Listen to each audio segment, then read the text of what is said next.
Now it's time for some analysis. Joining me live from the Turkish capital is Mustafa Caner. He is an assistant professor of Iran studies at Sakarya University here in Turkey. Mustafa, great to see you. Great to have you here with us on TRT World. The Houthis are playing with fire, are they not? Because they're not just attacking Saudi Arabia anymore. They're also attacking Pakistan, for example, which is a mediator when it comes to escalating tensions in the Middle East. So it makes me wonder, Mustafa, who exactly are the Houthis working for? Thank you, Jaffar, for having me. It is a strange picture, actually, but it tells us a lot when we dig deep. I believe that Houthis attacks in the Red Sea and another parts of the region, they are deliberate, and they are actually in close coordination with Tehran.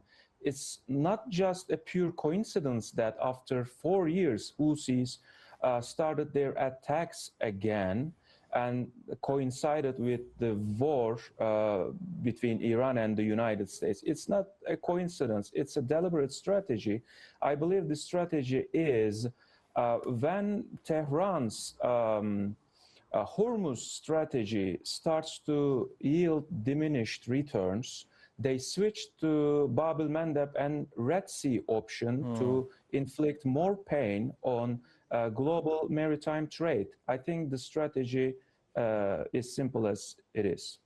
Mustafa, the Pakistani Interior Minister is in the Iranian capital. He is supposedly holding talks with the senior officials there. Given that there has been an attack perpetrated by the Houthis on a vessel that resulted in the killing of multiple Pakistanis, how do you think talks will be impacted? I think it hurts diplomatic efforts, especially considering the fact that Pakistan is a really, important mediator in this equation, and they've managed this ceasefire accord, and then the MOU, which I find very important in ending the conflict, but then other developments happened, and now the MOU seems dead. But Pakistan's diplomatic efforts are still continuing, and these attacks by Houthis against Pakistan these attacks are surely damaging diplomatic efforts. And if we have no diplomacy, then the only option is war, and this is not a good news for Tehran, for the United States, for entire region, and for Houthis also.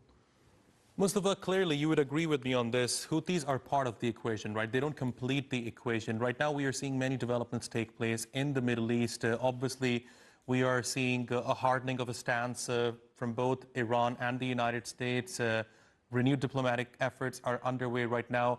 A new defense agreement is in place in the Middle East. So if you were to summarize the latest, how would you do it?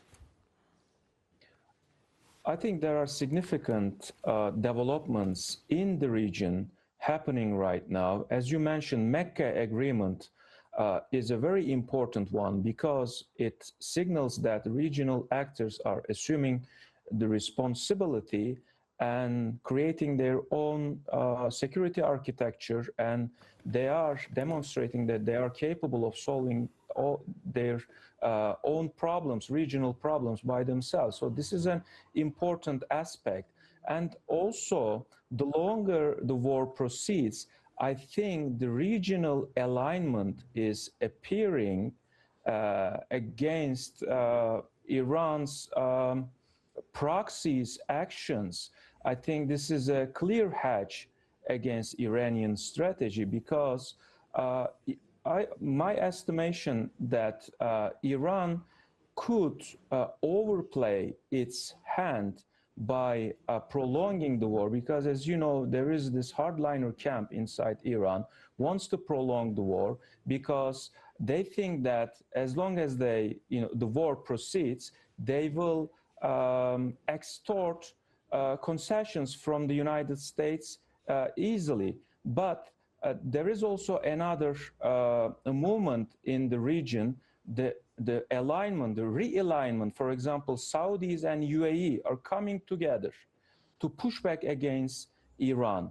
So as long as the war continues, I think this regional alignments will appear more visibly, and it will limit Iran's play. So there are many things happening right now simultaneously in the region, and we have to, follow closely these developments, because we are witnessing a new Middle Eastern order emerging in front of our eyes.